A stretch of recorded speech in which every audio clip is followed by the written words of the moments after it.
Hello class. मेरा नाम विशाल है और आपका आईबी क्लासेस में बहुत स्वागत है। तो आज से मैं आपको मैथ्स पढ़ाऊँगा। तो आज हम क्लास 10 का linear equation in two variable पढ़ने वाले हैं। तो आज हम उसका फर्स्ट लेक्चर देखेंगे और उसमें कुछ कुछ कंसेप्ट्स करेंगे। हो सकता है हम आगे जाके कुछ क्वेश्चंस भी प्रैक्टिस करें। तो सबसे पहले आज हम कंसेप्ट देखेंगे। तो चलिए बढ़ते हैं हमारे कंसेप्ट की तरफ। तो सबसे पहले हमारे पास एक टर्म आता है जो कि है लीनियर इक्वेशन। तो फिर हम जानेंगे लीनियर इक्वेशन क्या होता है। ठीक है। तो इक्वेशन जो होता है, इक्वेशन के बहुत सारे टाइप्स होते हैं, उनमें से ही एक टाइप आ जाता है हमारा लीनियर इक्वेशन। ठीक है। तो जैसे कि मैं अभी कुछ इक्वेशंस लिख रहा हूँ। X plus 5 is equal to 0, ये भी एक इक्वेशन हो गया। ठीक है। तो x square plus 3x plus 5, ये भी एक इक्वेशन हो गया, राइट। तो मतलब ये दोनों एक इक्वेशन हो गया। बट जो हमारे पास आज हमें पढ़ना है लीनियर इक्वेशन, इसका एक डेफिनेशन होता है। बेसिकली अगर कोई भी इक्वेशन, मान लीजिए हमारे पास एक इक्वेशन गिवन है x plus 5 is equal to 0। ठीक है। तो इसमें हम देख सकते हैं जो हमारा वेरिएबल टर्म है, इसका जो डिग्री है, डिग्री यानी मैक्सिमम पावर। ठीक है। तो जो हमारा एक्स है, इसका जो डिग्री है 1 है। ठीक है। Plus 5 is equal to 0। तो मतलब ये हमारा एक लीनियर इक्वेशन है। तो इससे हम बोल सकते हैं कि any type of equation, any type of equation, ठीक है,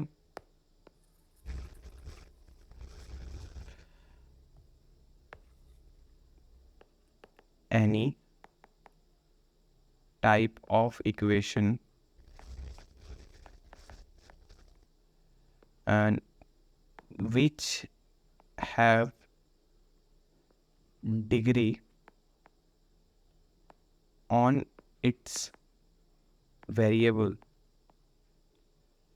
as 1 or the maximum degree is 1, right, और the maximum power is 1, sorry.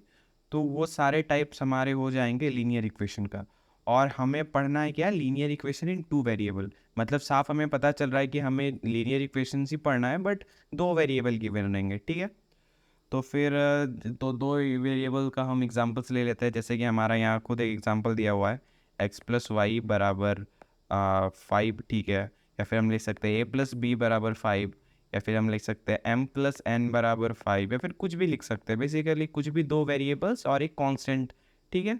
जिससे हमारा एक लीनियर इक्वेशन बनता है। तो फिर हम आगे देखेंगे कि लीनियर इक्वेशंस को एल्जेब्रिक रिप्रेजेंटेशन में कैसे ये करते हैं। ठीक है। एल्जेब्रिक वे में कैसे रिप्रेजेंट करते हैं।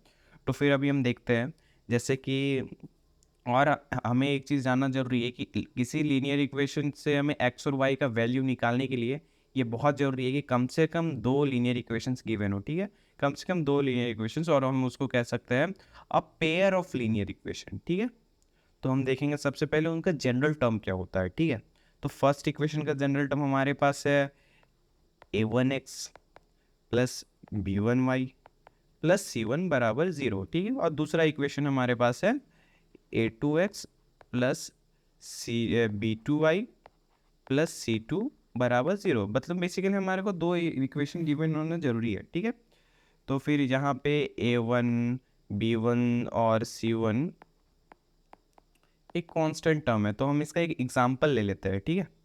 तो फिर जैसे कि x plus 3y is equal to 4, या फिर हम इसको ऐसा भी लिख सकते हैं x प्लस 3y माइनस 4 बराबर 0। तो इसमें से a1, b1, c1 क्या क्या है। तो यहाँ पे जो a1 है वो हमारा 1 है, जो हमारा b1 है वो हमारा 3 है, और जो हमारा c1 है वो हमारा -4 है, राइट। क्योंकि यहाँ देखिए -4, राइट। तो इससे हमारा a1, b1, c1 का फंडा क्लियर हो जाता है, और हमारे जो लीनियर इक्वेशन है उसका जनरल इक्वेशन का कंसेप्ट भी यहाँ क्लियर होता है। ठीक है, राइट। और भी कुछ अगर इससे क्वेश्चन हुआ तो आप मुझे कमेंट पे पूछ सकते हैं। तो चलिए हम आगे बढ़ते हैं। तो आगे अब हम देखेंगे inconsistent system of linear equation. ठीक है। तो सबसे पहले हम इसको एक बार रीड कर लेते हैं। तो ये क्या बोलता है, inconsistent system of linear equation क्या होता है। A system of linear equation in two variable, right, is said to be inconsistent if there is no solution. तो इसका मतलब बोल रहा है कि अगर हमारे पास कोई एक पेयर ऑफ लीनियर इक्वेशन या फिर एक सिस्टम ऑफ लीनियर इक्वेशन है, और अगर उसका कोई एक सॉल्यूशन है ही नहीं, मतलब उसका कोई सॉल्यूशन है ही नहीं, तो कोई सॉल्यूशन बोले तो कोई सॉल्यूशन नहीं है बोले तो ना एक्स का वैल्यू सेटिस्फाई हो रहा है, ना वाई का वैल्यू सेटिस्फाई हो रहा है उस सिस्टम ऑफ लीनियर इक्वेशन से। तो ऐसे को हम बोलेंगे inconsistent system of linear equation, right. तो फिर हम आगे इसका एग्जाम्पल भी देखेंगे, बट अभी हम फिलहाल कंसेप्ट कर रहे हैं। तो जब मैं आगे क्वेश्चन करवाऊँगा तब मैं आपको बताऊँगा कि इसके कुछ एग्जाम्पल्स दूंगा, इसके कुछ क्वेश्चंस करवाऊँगा कि कौन से है कौन से नहीं है, ठीक है। तो आगे हम एक्सरसाइज में देखेंगे। तो अब हम देखेंगे एक consistent system of linear equation, ठीक है। तो कंसिस्टेंट सिस्टम्स क्या होता है? Consistent system, right, consistent system. तो a system of linear equation in which two variables is said to be consistent if there is at least one solution। तो मतलब ये बोल रहा है कि कम से कम एक सॉल्यूशन तो होना ही चाहिए, ठीक है। हमारा लीनियर इक्वेशन को कंसिस्टेंट होने के लिए कम से कम एक सॉल्यूशन होना चाहिए, ठीक है, एक्स का भी और वाई का भी, राइट। तो जैसे कि हमारे पास पहले हमने एक इक्वेशन देखा था, एक्स प्लस फाइव बराबर सॉरी एक्स प्लस वाई बराबर 5। तो x plus y is equal to 5 और x माइनस वाई बराबर माइनस वाई। तो इसका हमारे पास दो कुछ कुछ सॉल्यूशन हो रहे थे, शायद x इज इक्वल टू 2 और y इक्वल टू 3 आ रहा था, ठीक। तो मतलब इससे हमें दिख रहा है कि हमारा कम से कम एक सॉल्यूशन तो अवेलेबल है। तो इसीलिए इसे हम बोल सकते हैं कि ये कंसिस्टेंट है, राइट। तो ये कंसेप्ट भी समझ में आ गया अच्छे से। तो फिर अब हम आगे चलेंगे। अब हम ग्राफिकल रिप्रेजेंटेशन देखेंगे लीनियर इक्वेशंस का, ठीक है। तो सबसे पहले हमारे पास क्या है, इंटरसेक्टिंग लाइंस, ठीक है। तो फिर हम एक ग्राफ बना लेते हैं, एक्स और वाई एक्सिस यहाँ पे पुट कर लेते हैं। तो ये रहा हमारा वाई एक्सिस, ये रहा हमारा एक्स एक्सिस, ठीक है। तो फिर अगर हमारा इंटरसेक्टिंग लाइंस है, ठीक है, तो उसका ग्राफ कुछ ऐसे बनेगा। मतलब जो लाइंस है हमारे वो एक दूसरे को इंटरसेक्ट करेगा, जैसे कि ये इंटरसेक्ट यहाँ पे कर रहा है, राइट।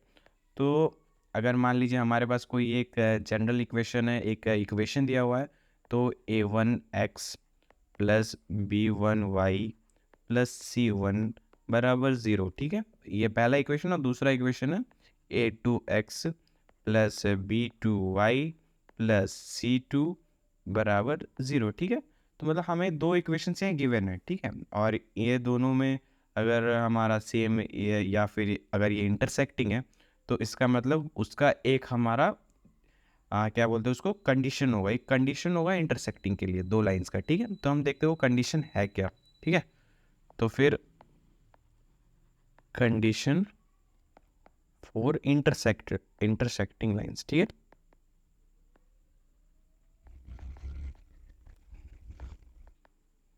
तो और वो कंडीशन क्या है हमारा, अगर यहाँ से हम a1 b1 और c1 हमें पता है क्या है, तो है a1 by a2 is equal to b1 by b2, sorry is not equal to a1 b1 by b2, ठीक है। मतलब अगर हम a1 और a1 a2 और b1 b2 का अगर यहाँ पे हम वैल्यू पुट करेंगे और अगर वो एक दूसरे के इक्वल नहीं आया, तो फिर जानेंगे कि वो जो हमारा इक्वेशन है वो कंसिस्टेंट नहीं है, ठीक है, सॉरी नॉट कंसिस्टेंट, वो इंटरसेक्टिंग नहीं है, ठीक है। तो हम आगे इसके एग्जांपल्स भी देखेंगे जब हम क्वेश्चंस करेंगे, तो ठीक है। तो अब हम नेक्स्ट मूव करते हैं अपने। तो हमारा जो केस 2 है वो है पैरेलल लाइंस का, ठीक है। तो हम अब जानेंगे पैरेलल लाइंस कब होते हैं। तो हम यहाँ एक एक्स वाई एक्सिस पुट कर लेते हैं, मतलब ड्रॉ कर लेते हैं, ये रहा वाई और ये रहा एक्स एक्सिस, ठीक है। तो फिर जो हमारा पैरेलल लाइंस है वो कुछ इस टाइप का होता है, मतलब वो कहीं पे भी मीट नहीं करता है, राइट। तो मतलब वो कहीं मीट नहीं करेंगे, एक दूसरे के पैरेलल होंगे। तो फिर हम देखेंगे इसका जो, अगर हमारे पास वही सेम ही हमारा इक्वेशन रहा, a1x plus b1y plus c1 बराबर 0, और पहला इक्वेशन और दूसरा one a2x plus b2y plus c2 बराबर 0, ठीक है। दो इक्वेशन हमें यहाँ मिल गए। और अगर हमें इसका कंडीशन जानना है, ये condition for what, condition for parallel lines, ठीक है, कंडीशन फॉर पैरेलल लाइंस, ठीक है। मतलब तो फिर हमें इसमें पता है किस टाइप से क्वेश्चंस होते हैं, जैसे कि हमारे को दो इक्वेशन दिए रहेंगे और बोलेगा कि फाइंड इट्स इधर इट्स कंसिस्ट सॉरी इधर इट्स इंटरसेक्टिंग और इट्स पैरेलल लाइन। ठीक है, तो हमें वही a1/a2 और उसी मेथड से हमें निकालना पड़ेगा कि ये इंटरसेक्टिंग है या फिर पैरेलल लाइन है। ठीक है, तो इसका जो हमारा कंडीशन है वो होता है a1/a2 is equal to b1/b2 but not equal to c1/c2। समझ गए, इसका क्या होता है, a1/a2 is equal to b1/b2 but not equal to c1/c2। इसका यही होता है हमारा कंडीशन। तो अगर अब हमें डिफरेंशिएट या फिर हमें अगर पता लगाना रहे कि कौन सा सिस्टम ऑफ इक्वेशन पैरेलल है या फिर इंटरसेक्टिंग है, राइट, तो हम वो पता आराम से लगा लेंगे। तब हम करते हैं अपना अब नेक्स्ट। तो हमारा नेक्स्ट क्या है, को इंसिडेंट लाइन। ठीक है, तो फिर को इंसिडेंट लाइन मैंने यहाँ पहले से लिख के रखा है। तो हमारा इक्वेशन है वो है a1x b1y c1 is equal to 0। ठीक है, क्या है वो, a1x b1y c1 is equal to 0, equation 1। और इक्वेशन 2 जो है a2x b2y और c2 इज इक्वल टू 0। ठीक है, तो हमारा कोइंसिडेंट मतलब क्या होता है, या फिर इसको ओवरलैपिंग भी बोल सकते हैं, मतलब एक के ऊपर एक चढ़ा हुआ है। जो एक हमारा एक लाइन है, जैसे कि ये एक लाइन है, तो इसी के ऊपर दूसरा लाइन भी हमारा ड्रॉ किया हुआ है। ठीक है, तो इसको कहते हैं हम कोइंसिडेंट लाइन। तो इसका जो कंडीशन है फॉर कोइंसिडेंट वो कुछ इस टाइप का है, a1/a2 is equal to b1/b2 is equal to c1/c2। मतलब हमारा तीनों कांस्टेंट का वैल्यू जो है, अगर उसका रेशियो करेंगे तो वो इक्वल आएगा। ठीक है, तीनों कांस्टेंट का, लाइक a1/a2 वो इक्वल आ जाएगा b1/b2 के। ठीक है, और वो इक्वल आ जाएगा c1/c2 के। समझ गए, तो यहाँ हमारा ग्राफिकल रिप्रेजेंटेशन का कंसेप्ट इतना था। अब हम आगे कुछ क्वेश्चंस करेंगे, वो क्वेश्चंस को हम नेक्स्ट वीडियोस में करेंगे। तो आज के लिए हमारा इतना ही।